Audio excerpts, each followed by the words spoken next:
What is going on, Empire Builders? We're here at episode number 42 of Laptop Empires. I have Erik Luhrs of the Guru Selling Program here on my show. How you doing, Erik?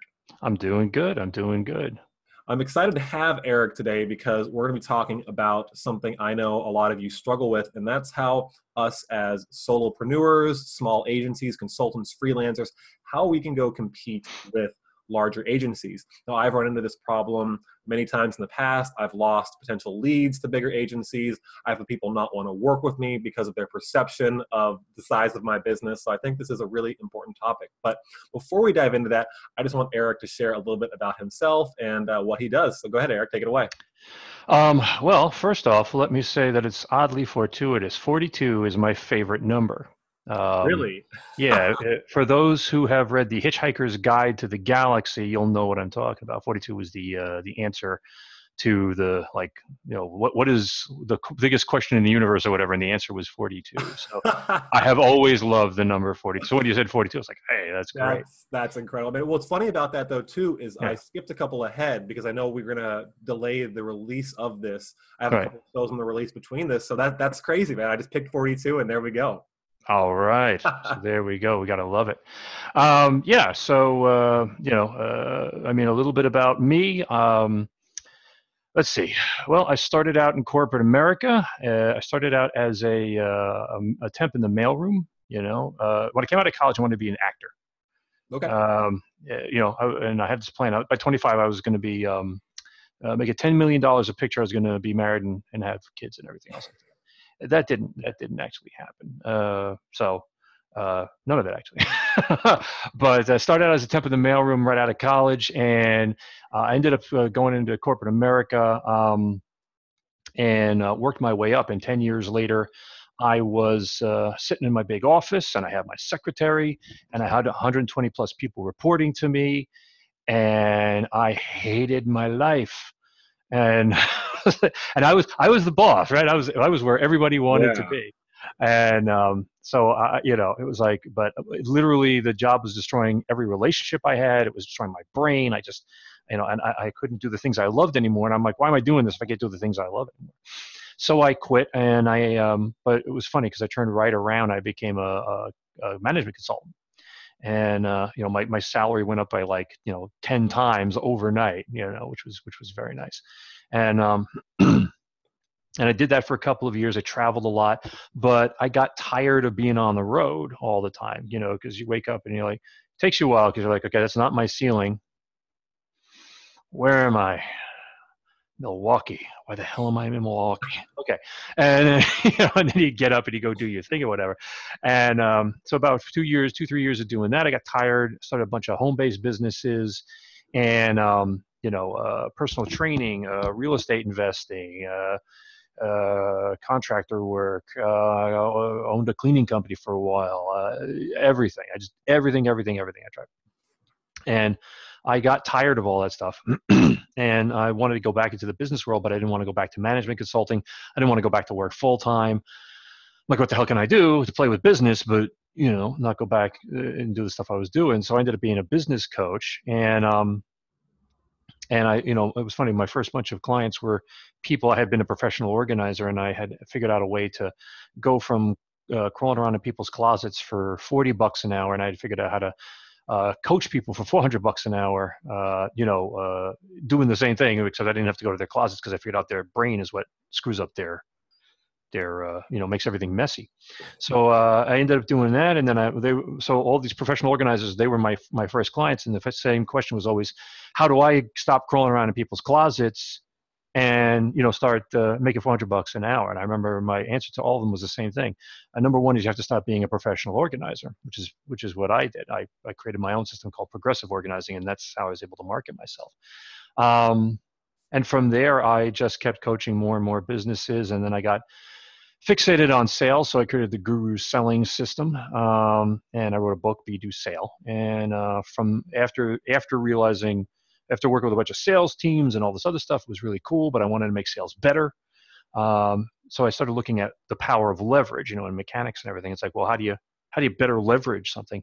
And the way you better leverage stuff is whatever the step is before it, So I went and said, okay, well, here's sales. What's the step that comes before it?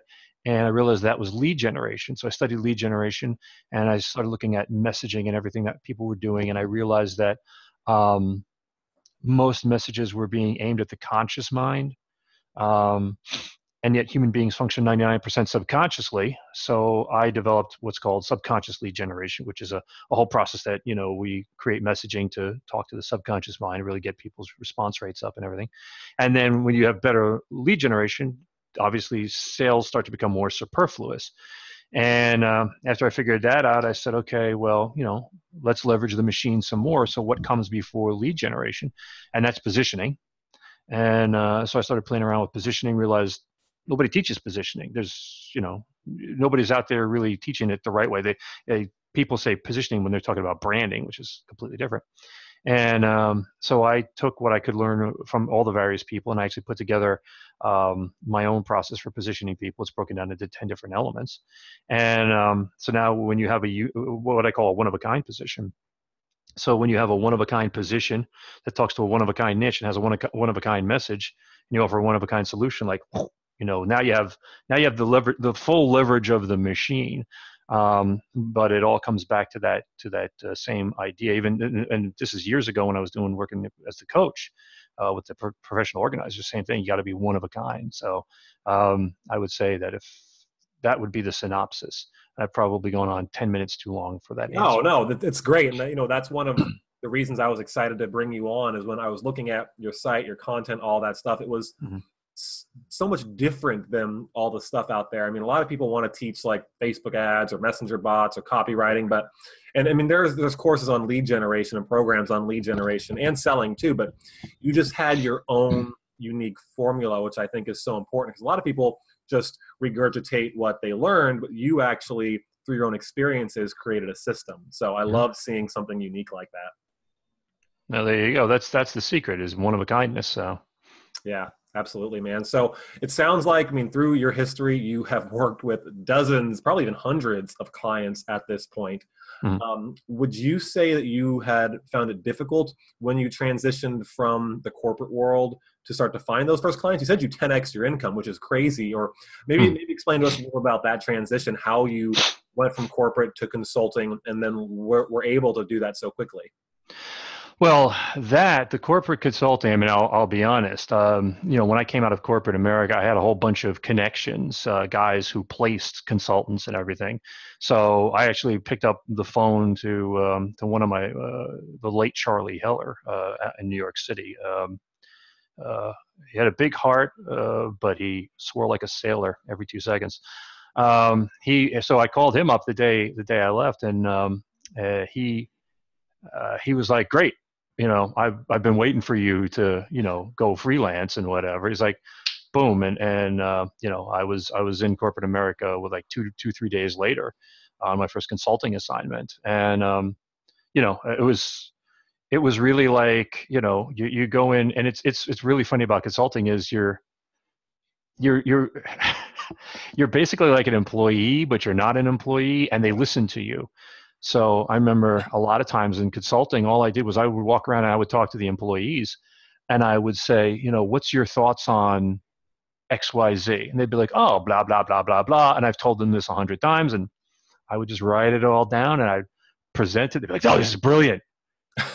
Here's money. Like, okay, Well, that's a good lesson in and of itself, though. I mean, so many people, when they get started, they have this roadblock and they don't know where to get clients. And I tell people, go into your personal connections. I mean, it's awesome you from corporate America, had some connections already, but we all have connections. I mean, literally list out 50 people that who could either be a potential client or someone who could refer you, and start reaching out to those people. Like, it's not that difficult. You just have to tell people and ask them if they need that thing.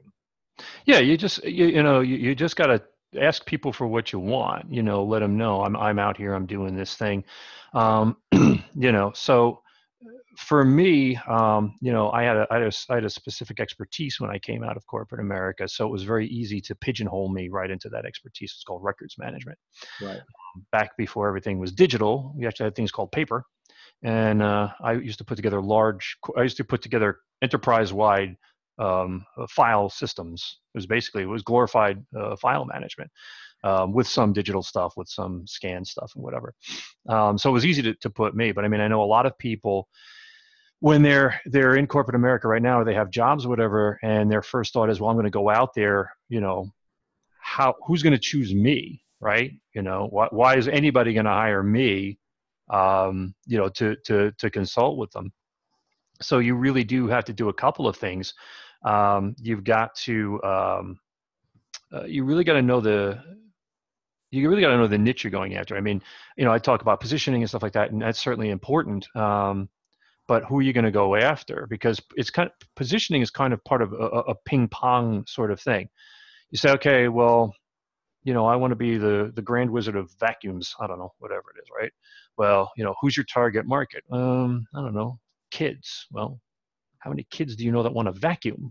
Well, but I want to talk to kids because, if you get kids excited, they'll tell their parents to make you buy stuff. Like, I don't know if that's going to work. Yeah. So it's kind of like a ping pong thing. Like, okay, this is what I want to be. This is who I'm going after. Does who I'm going after going to want what I want to be? Until you find that, and you can make it work. So, when you're going to go freelance, when you're going to go out, when you're going to become a consultant, part of it is, who you're going to go after. And then once you know who you're going after, you niche down as much as you can. So I say, a lot of people go, well, I can go to Facebook and I can do their demographics thing, and yay, and I can do all that's great. But people aren't demographics. And, you're going to really want to, you're going to want to find the problem and the pain that you solve. And if your target market has that, great. I meet a lot of people who they have a target, it's like their problem and pain. They have a problem and pain that they solve. And I say, great, who's your target market? And their first thing is about people with a lot of money. Yeah. I'm like, well, I want to go after CEOs. Okay, so how many CEOs do you know that, really focus on getting their car waxed, or, that, I don't know, want to invest in nursing education, whatever it is, whatever harebrained scheme they have, it's always like, this is what I do, but I want rich people. I have seen a million times. I've talked to people, and they're like, I remember one of my clients, they are a consulting firm for pricing strategy, and I remember calling them when we were having our first conversation. I said, "Who's your target market?" And they were like, anybody who will pay us. And I said, "Okay, we'll try again." And they were like, anybody with money. I said, yeah. And finally, it was like we went through this process, and then they were like CEOs, and I'm like, okay, well, what kind of CEOs? And they were like, well, mid-market CEOs. Well, what kind of mid-market CEOs? And we went down and down and down, and and what's their problem? What's their pain? And finally, we figured out, one of their biggest issues was legacy. That's what they were really concerned about, because legacy allowed them to make more at their current job. Legacy allowed them to go be a CEO at a bigger company. Legacy allowed them to write books and speak. Legacy allowed them to go sit on boards of other companies. And without that legacy, boom, boom, boom. But, we had to connect pricing strategy to legacy. Yeah. And that's the whole thing, is you got to be able to connect all those dots for your target prospect. Yeah, and I think it's funny too that fear, I think a lot of times, especially in the beginning, gets in the way of deciding to niche down. Because when you want to make money, you're like, I just want to take on anyone and everyone. And then when you finally do niche down, and it might not be the perfect fit, like there's fear to go against that. And that's kind of where I was at the last year, where I really focused on the home and garden space. That's where I had opportunities. That's where I got results. Over the last year, really, really focusing on getting more clients in that space. I realized what I was offering, could work for them. And I have clients that it works for really well, but not enough where it's really solving that pain. So there's this fear of like niching down. And once you niche down, like, shit, do I have to do this for the rest of my life? So what advice would you give to someone who is afraid to niche down? I think this falls, in line perfectly with how they can compete with a bigger agency. I'll kind of let you take that one. Well, number one, you're not stuck in a niche. Everything is testing. Marketing is testing, right? So you say, okay, I'm going to go after this niche. You want to see if the niche will respond to you. Conversely, you don't want to lead with, I'm just gonna try anybody and see what happens. So you have to have a purpose. You have to have an idea of, I'm valuable to this niche for this reason. because of the technology that I offer, because I understand them at a certain level, because there is a specific pain that nobody else can solve the way I solve or whatever. So that's, you don't take a dartboard and put every niche, you don't take a dart and put every niche on your wall and then go, like, hey, stay-at-home moms. I'm sure they'll love my handguns. So In Texas, maybe. into exactly, into Texas, wherever, Seattle, where they have the most gun laws, yeah, they're gonna buy. So you make your best guess starting, and then you try the niche and you see what kind of response you get, but you're not stuck. Because to your point, what happens is that when you say, okay, look, I started into this niche, I got some clients, it's not working out the way I intended it to, but I'm terrified to go to another niche because I'm terrified to milk another cow, even though I'm not getting enough milk out of this cow. I'm afraid if I walk away from this cow, the cow I walk to will be completely barren, and then daddy's out on the street. That's a good analogy. Yeah. So, and I can't milk both. I just can't reach. So, I got to make that choice. So I feel the pain there, right? You don't want to walk away from what you got, but when you find the right position, niche, and message, and you offer the right solution, everything is a lot easier. So what you're really looking for, because ultimately, you're looking for that ease in life. You're looking for that joy. I'm 48, and I know I don't look a day over 62, but I've been through a lot of stuff, and I know that at the end of the day, money's great, but I want to be happy. That's my main goal. Is I want to be happy from day to day. So you have to find the business and the clientele that make you happy. I have worked with very wealthy clients who suck. Yeah. And and they go and I would be doing the work, and I'd be thinking, you're just not worth it. You pay me a lot, but you're just not worth the pain in the ass. Mm-hmm. So but we, again, we want a lot of money. So the thing is that when you find your real passion, you find your real position, you find your one of a kindness, you find that niche that you just, when you find people that feel like friends instead of clients, Yeah. then you're in the right place.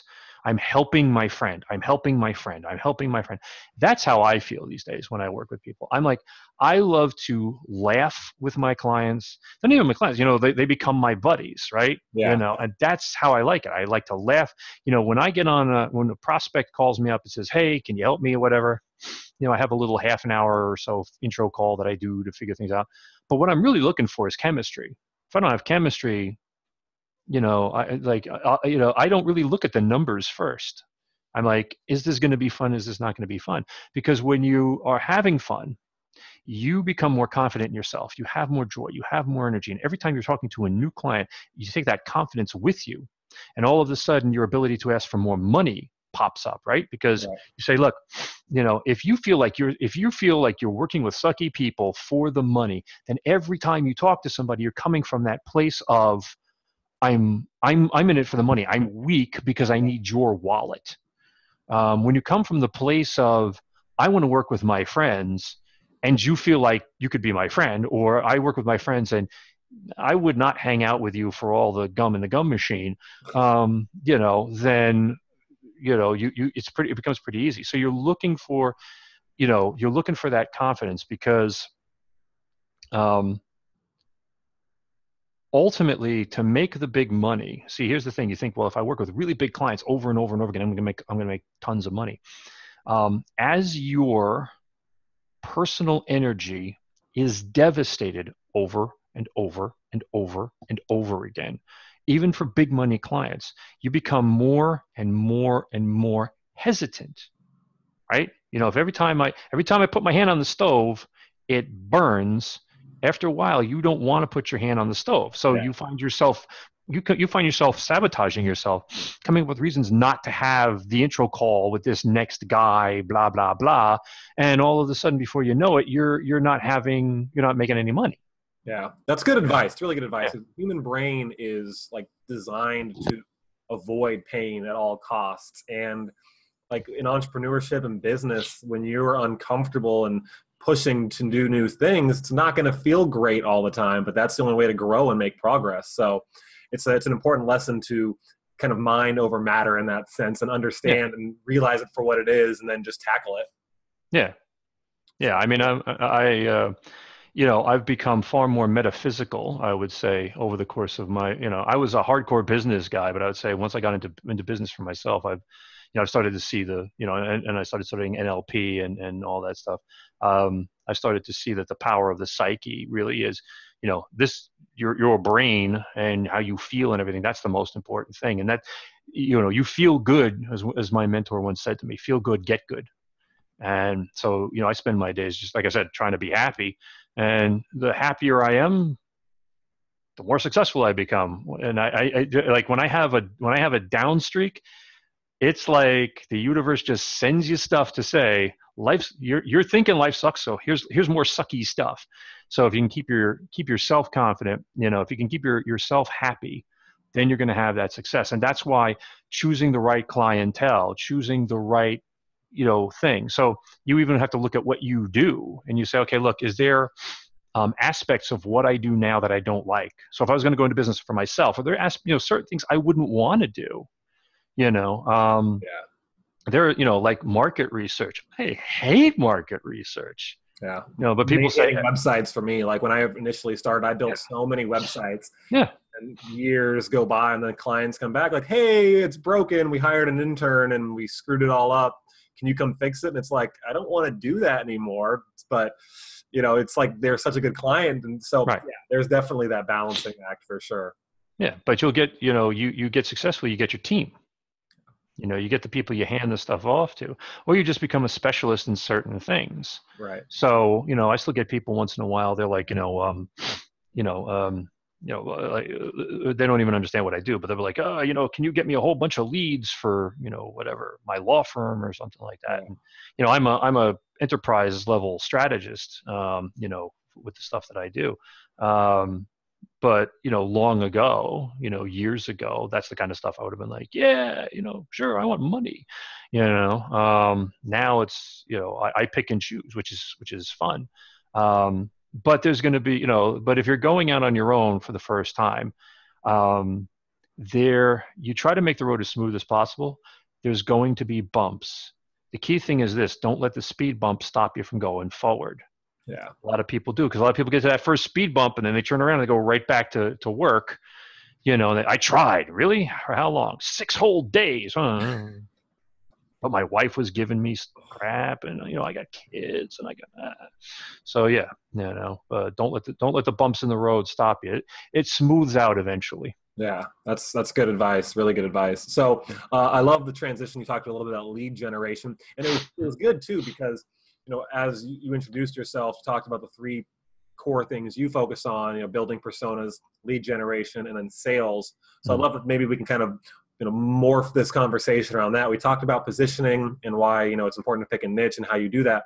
So now let's move into lead generation a little bit. And again, still sticking to the theme of competing with bigger agencies. I feel like a lot of us, freelancers, solopreneurs, consultants, we see these agencies or even, gurus with their own small agencies. They have these crazy automated funnels and they're killing it. And like, that's the end game, of course. And you want to get to that point.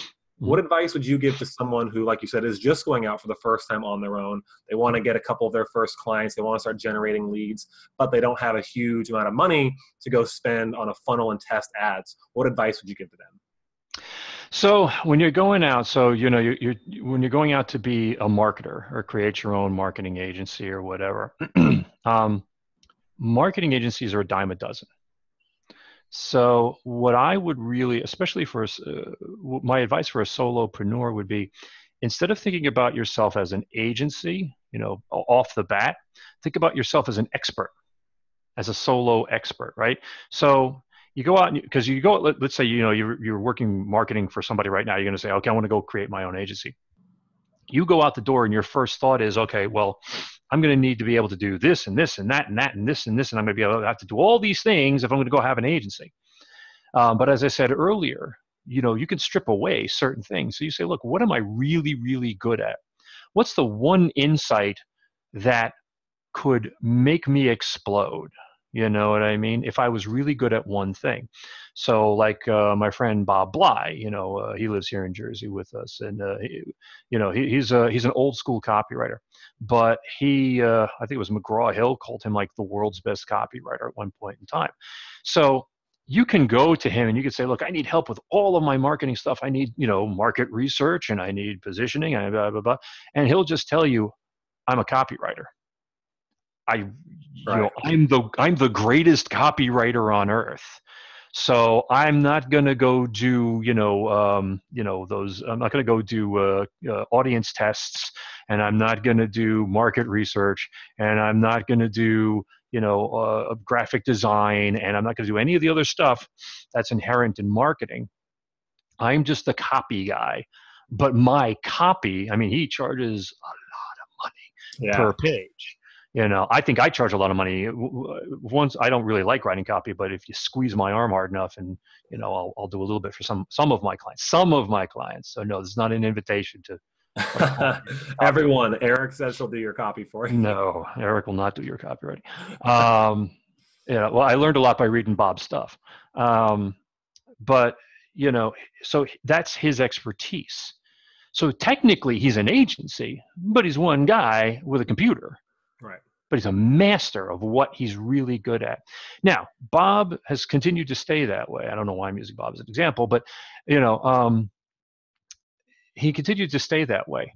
It's also easily theoretical that after he became successful, he could have said, look, I'm going to start adding services on. Why? Because I can hire somebody who's an expert at whatever, or I can find, I can find these experts and I can create a team. Then we can have this really, expert agency, et cetera. And, you start pulling expertise together, then that's great. But even if you're the only expert, say, okay, well, you came to me for copywriting, but now we do graphic design. You came to me for copywriting, but now we do websites. You came to me for copywriting, but now we do market research. You came to me for copywriting, but blah, blah, blah, blah, blah. And so your expertise in one area becomes that doorway for people to use more and more services from you as you add them on. But if you leave your agency right now saying, I'm going to go out there and I'm going to try and be, everything to I'm going to try and, I'm working whatever at a 100-person agency right now, and now I'm going to quit and go start my own agency, you're not going to be able to do nearly as much as the 100-person agency by yourself, So you say, okay, what's one particular aspect of marketing, and marketing has tons of different things. What's one particular aspect that I'm really, really good at, or that I have a one-of-a-kind perspective on, and how can I build around that? So, for example, like when I came out of professional organizing, that was my last company that I had before I went into business coaching, and all the professional organizers came over. My unique thing was that I had created my own organizing. I basically had said, look, the way you organize your home is your physical. What I used to say. Your physical environment is a manifestation of your mental environment. So I don't need to fix your physical environment. I need to fix your mental environment. And so automatically I added a 0 to my 40, and that was my hourly charge. And there I got to sit back in my chair and blah, blah, blah. But when I used to go work with people in their houses and stuff and organizing stuff, I did exactly the same thing. I used to talk to them and say, what's going on here? What's going on with the house? Blah, blah, blah. Why are you doing this? Why are you doing that? What's the purpose of this room? Da, da, da, da. And, I realized that it was, did I move stuff when I used to physically go do it? Yeah. But my expertise, the piece that was really valuable that I had, was the ability to talk to their, to really understand that something was going on in their brain. Right. And to start utilizing psychology to help them as opposed to physically altering their environment. Because I would go And I would, when I first started, I would just go move stuff around in people's houses, go back 2 weeks later, and it would all be screwed up again. I'd be like, why the hell does this keep happening? Yeah. And so same thing with you. So now you're like, if you're in a marketing agency, you say, okay, well, what do you work on? So, do you work on, if you work on graphic design, what's so special about your perspective on graphic design, whatever it is that you do? If you do market research, what are the, I don't know, what are the demographics or aspects or whatever, or metrics or whatever that you realize should be there, or that you put in there, but nobody else does, or whatever it is, right? Right. Excuse me. Whatever you do, what's your special little, extra spice that you put in there? And then you just build your persona around that. Yeah. And I love the example of your friend too, how he, as a solo expert, decided not to go build a big agency, because that's the beauty of business. We can choose our own path. Like, just because you want to scale past a few clients, you want to compete with big agencies, doesn't mean you have to be a big agency. And I realized that pretty quickly early on when I started this with some friends who were also marketers. And I realized, like, I hate managing people, like, especially people you want to be friends with. So maybe that was the wrong combination. I'm sure it was the wrong combination, but just like that lesson alone, like, okay, I don't want to build an agency. I want to be able to help people one-on-one as an expert, and then eventually get into, digital products and serve one to many. And I think that's a good lesson. Just, you don't have to go build a huge agency. This can be a means to an end for you. Mm-hmm. Yeah. So, but so when you start out, you just be the expert, and then you build whatever you want. Yeah. You just build yourself, and then, eventually you can become, like I have plenty of friends who just went off and, they became an expert in various fields, but then they went off and became speakers and trainers.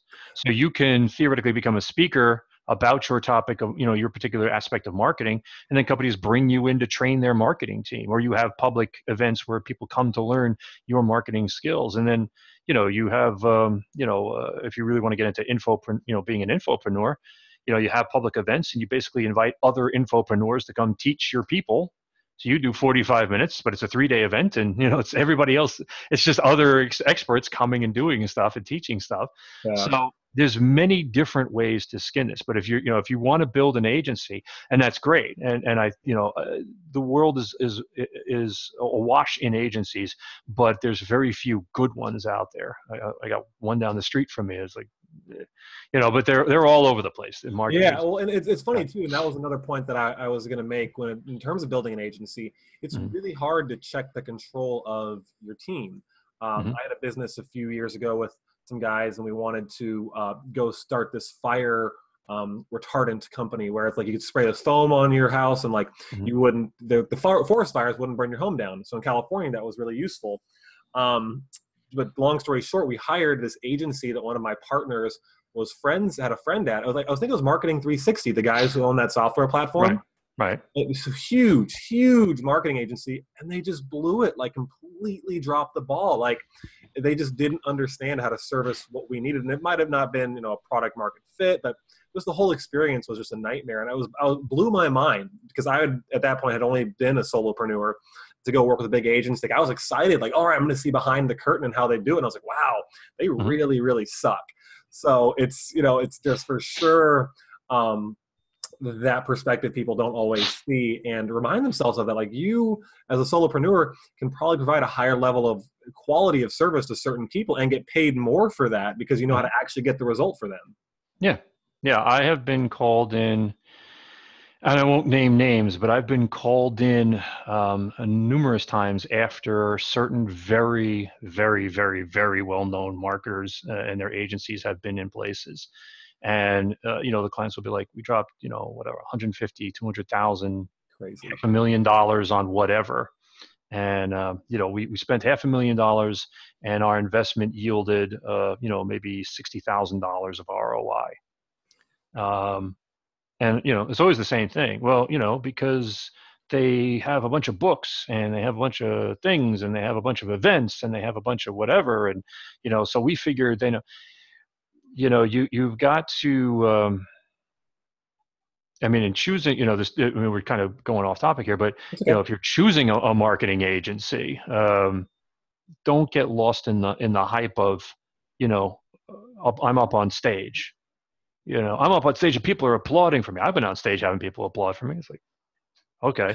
But when I get off stage, if I can't help those people, you know, there's no use. But a lot of people utilize, you know, and if you read Cialdini's influence, you know, it's that, you know, that social proof. They're clapping for me. I must be good.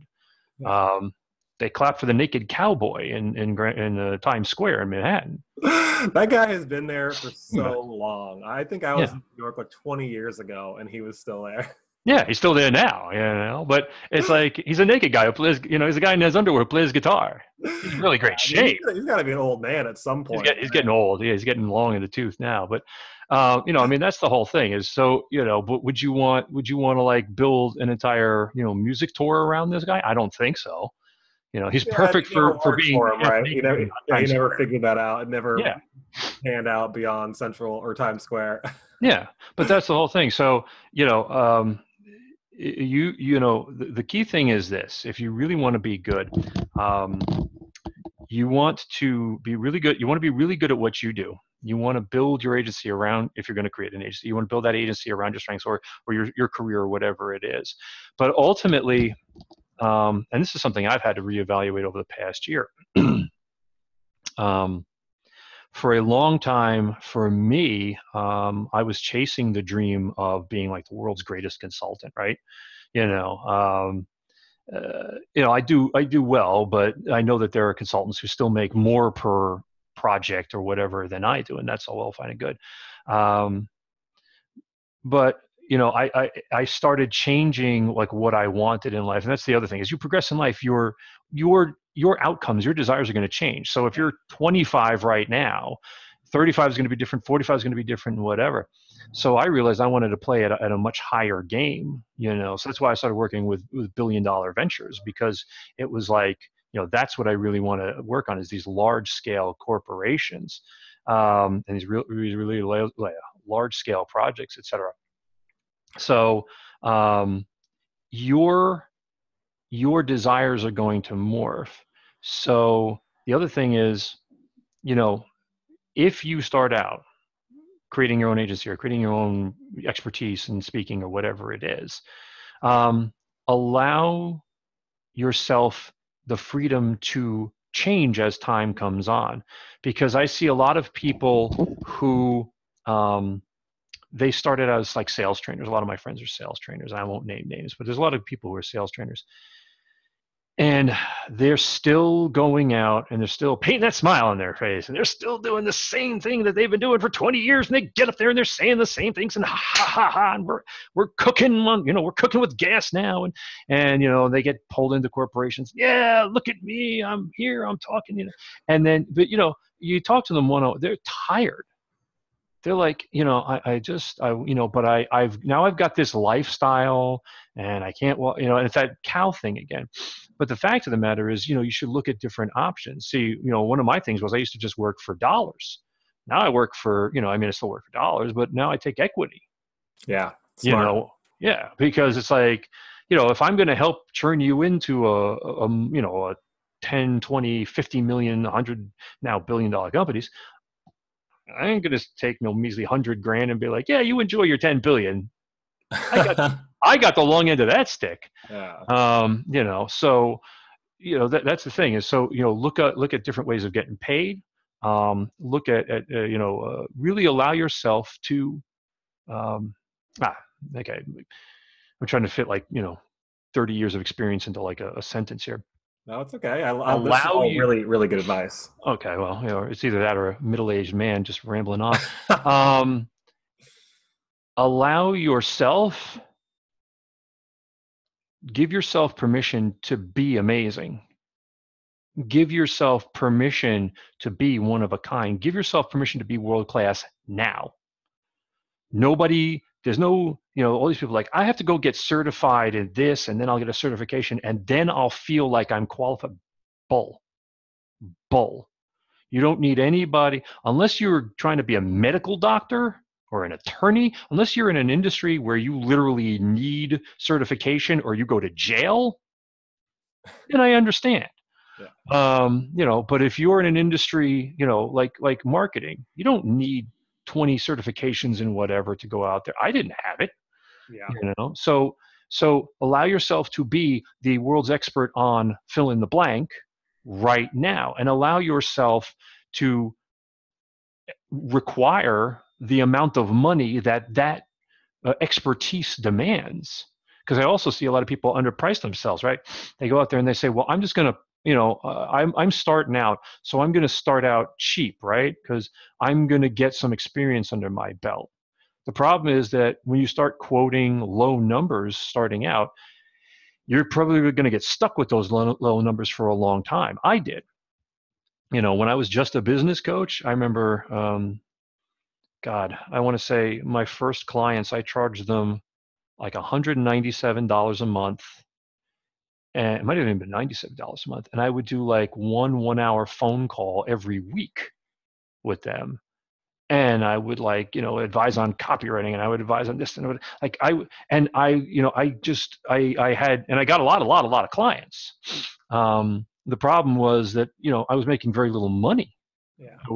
and I was run ragged and everything else like that. So, really, if I had it to do over again, if I could walk up to, whenever I started into, really into this, like in the early 30s, I would walk up to me, slap me in the face, and basically say, you're the expert of whatever now.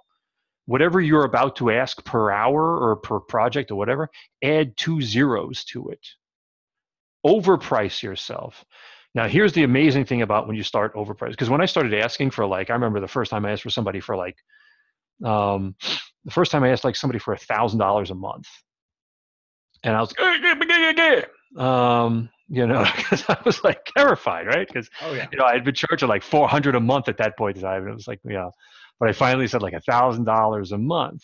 I don't even remember if they said yes or no, but the thing was within 2 months that was my fee, and so my clients were now $1,000 a month, and then all of a sudden when I'm okay, let's try for 1,500 and okay, 2,000, 2,500, 3,500, and so and then projects, it used to be hourly, they'd be well, how many hours is it going to take you? And I used to be well, it'll probably take me about 20 hours. So, $2,000, and, because it's 100 times 20. And now it's, I go, well, when people are people will say to me, well, how many hours is that going to take? And I'm I don't know. They're well, what do you think it's going to take? I'm I don't know. Are you paying me for hour? Are you paying me for expertise? Yeah. Yeah. That's a huge shift. I think I talk about with my community a lot too, is going from hourly pricing to more of a retainer or value-based pricing where you're charging a fraction of what the value that your client might ultimately see. And I missed that for the longest time. I had a patio furniture company I built a website for. They do $50 million a year, and I way undercharged them for their website. They easily made way more than the amount of money I charged for their website. So that was before I understood, value-based pricing. That becomes key for sure. Yeah. Yeah, because that's the whole thing, and that's where again where a lot of the folks who come out of working for other people falter, because they're used to being paid. They get their paycheck and it's got an amount of hours, hourly thing. Here's what your, here's your taxes taken out and whatever, but they equate themselves with hours. I'm a 35-hour a week guy, or I'm a 40-hour a week guy, and that's my hourly rate and everything. At the end of the day, you really have to look at, and that's why your expertise is really valuable. What is the value of what I'm about to do for this person? So really it becomes one of the key things is, you have to learn how to sell. But selling really, I don't want to call it selling. You really have to be able to communicate with people. Yeah. And you have to be able to understand in your own mind the value, because a lot of times, and you also have to help them understand, because a lot of times your prospect has absolutely no idea how valuable what you're about to do is. They will be well, what do you charge? And then what they're really doing is they're pricing you against the other 3 marketing startup guys that they talked to in the past couple of days. Mm-hmm. And so, another piece of advice I would give people is challenge your prospects. They'll be well, what's that gonna cost me? And usually when people say that, like, it's a good sign, right? Because, if you've done it right, they're asking because they're interested. But if you say, okay, I'll always go, well, and I'll start asking more questions. And you think, well, this is the point where I'm supposed to say a number, and you know what I Right. mean? Like, hey, it's $50,000 or whatever it's going to be. And you say, well, let me ask you some more questions. Who's going to be the point person? What are they going to be doing? Blah blah blah blah blah. What's your time scale? Well, what's this? How much do you think is going to add to your bottom line? Well, I don't know. Well, then why are you doing this? Ask questions that almost seem like you're pushing them away, and you will find people fighting to use you. Yeah, that's good Like, advice. That's yeah. really good advice. And I have a good quote that I kind of heard before is when people get to that and they try and ask for the price too prematurely, and you don't really, understand what you can do for them Yeah. yet. You Yeah. just simply say, I'm not worried about how much I'm going to earn on this project. I want to get a full understanding of how, you want this to go and what your goals are before we can talk about that. And that's usually a nice way to disarm them. But Yeah. yeah, I mean, helping people in their own words tell you what the value is to them without you having to say that to them helps them realize, you are worth what you're potentially charging, even if you're more than others. Well, there's no way everyone else is asking, all your other people who they might have lined up, trying to really get a deep understanding of the value that they could possibly have from it. So, when you can position yourself in that way, you can charge whatever you want. Yeah, and that all comes back to that, self-confidence and self-value thing that I was talking about earlier. If you don't have that self-confidence, you won't push, right? Yeah. If you don't have the self-confidence and they say, how much are you going to charge or what does it cost, you're going to spit a number out. Yeah. And they're going to start talking you down, right? But when, they say how much you're going to cost and you start asking questions or you start giving them, pushback, Right. or I mean, if you really want, I've tried this, and once in a while, if I feel really good, I'll be ballsy, and they'll be like, well, how much are you going to charge? How much is going to cost or something? And I'll say, well, I haven't decided whether or not I'm going to work with you yet. I got some more questions for you. Yeah. Yeah. Key. And all of a sudden, it's like, Qualifying them to you is important. yeah, I'm building out a messenger sequence right now. And in the beginning, I set the expectation right away. Hey, I'm going to ask you questions to see if you're a fit for me. Like, right, that's like the first thing I say. So really, really good advice, man. So I've got one more question for you before we wrap this up. Something I like to okay, ask all the guests that I bring on here. mm-hmm. And it's something my audience really likes to know. What if you got hit in the head tomorrow, or you forgot everything you knew, you had to start from scratch, yeah, Okay. and, and you forgot, you lost all your businesses, your bank accounts, you had to start from scratch. What would you do to go out and get clients? Well, have I forgotten everything I learned or not? How about you lost all your businesses? You I forgot lost all my businesses. Okay. you forgot everything except how to get clients. What would you do? Okay. I'm trying to figure out, okay, how much have I lost memory wise here? Okay. I mean, if I had to go out tomorrow and start all over again, positioning, really, I mean, that's the key thing, as I teach, my position, my niche, you're one of a kind position, you're one of a kind niche, you're one of a kind message, and you're one of a kind solution. So I'd really think, what do I want to do? Who do I want to do it with? That I'm going to enjoy and they're going to enjoy me. And, what is a pain or problem? How do I position myself to them so that they're falling all over themselves to get to me? So I forget who said it, but basically, always be focusing on making your position and your message more powerful. You know, I'd rather spend half my day honing the edge of my blade so that when I cut, it cuts clean once, as opposed to taking my blade and just whacking at trees all day and hoping one of them falls down, because I only need one tree, right? So I Yeah. sharpen and I sharpen and I sharpen. And that's the same thing, your position. Start with whatever position you're going to start with, whatever niche and message, whatever, but keep sharpening and honing and sharpening and honing. So I would choose a specific niche. I mean, if I was going to go, probably after the same, technology companies and whatever that I work with now. But it would all be about, how do I position myself to them so that they are coming to me? That would be like my main focus, as opposed to how do I go after them? How do I send up a flare that makes all of them come to me? That would be my main focus. Okay, that's really good advice. And Yeah. I guess just for my own personal, knowledge as well, what, would that flare be? Would you, because of course you have a position, like what if you got your position, you got all of these things, so now you actually want to go get on their radar? Would you Mhm. go to their events that they attend? Would you send them messages, cold email? Would you build a funnel? Like, So that's okay. So you have to, where do they go? Where do they flock so that you can interface with them? I get almost all of my business through LinkedIn, and I get most of my business. I will post articles, and people will read them and they will share them, and then I will get people just emailing me like, really liked your perspective on whatever it is, because my articles are always about solving a little problem that my target market has. And then, I have thousands of connections, and, they'll see, oh, Erik wrote an article, blah, blah, blah, and they'll go read it. And then they'll be like, wow, that's an interesting perspective. And they'll be like, and then they'll, I have a situation just like that right now, or that's constantly happening for us. What can you do? What can you do? What can you do?